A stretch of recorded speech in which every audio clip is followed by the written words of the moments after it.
Today I have an oil pastel haul for you. Hi, I'm Syndia. If you like art, if you want to be inspired, subscribe and hit the bell because there will be more. In this oil pastel haul, I have 3 oil pastel sets and a few different other things. So let's get right into it. First set, which one should I start with? Crayola. I decided to see basically how bad Crayola oil pastels would be. That's why I bought them. They were very cheap and I'm gonna test them out and see how they compare to other very affordable brands. My guess is that they're made with non-toxic materials, and in fact it says that they are. So that might be the biggest difference between these and other cheaper, better performing kind. But I'm getting ahead of myself. I've never tried them. We shall see. I got these blending stumps. I've talked about them so many times on my channel. I never have enough. What I've been doing lately is use multiple blending stumps at a time divided by colors. So I would use one of them for reds and oranges, one of them for like blues and purples, let's say, one for yellow, so that colors don't bleed through each other, and it makes it so that I don't have to clean them as often. They're so inexpensive, it's worth having many. I also bought these cards. They're blank greeting cards, so you can make your nice beautiful work of art and give it to someone special with a little note inside.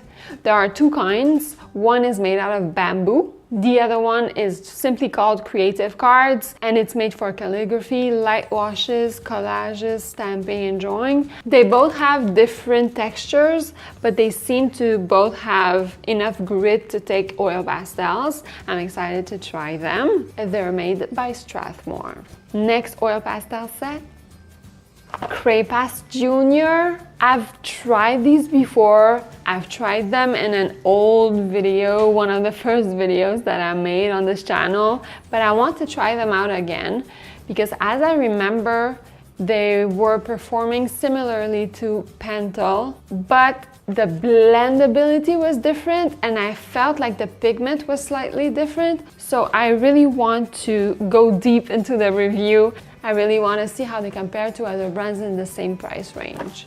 I also got a bunch of oils. I got baby oil because I know that so many people have tried using baby oil with oil pastels because it makes them fluid and more blendable. You can kind of dilute them like paint. The only thing that I know is that baby oil does not really dry, and I want to see how much of that is true and how liquidy or sticky they stay with baby oil, and I want to compare it to other professional kind of oils. So I have walnut oil, a walnut alkyd medium, which is a mix of galkyd, I think, and walnut oil, and some linseed oil. So the pros of these oils is that they are drying oil. With time they'll kind of dry out and create a film. The downside is that they tend to yellow a little bit, so they kind of alter your colors. Basically, I want to see the pros and the cons of all of this and decide what I like best. I also got velour paper. This was a recommendation from a subscriber. I was really curious to try oil pastel on velour paper. Seems very intriguing. I don't know how it works. It feels like it wouldn't work, but I'm very confident that it does. And the good thing about this paper is that it's very inexpensive. It's not professional, and there's different colors. So you can try a few things before buying the good expensive kind.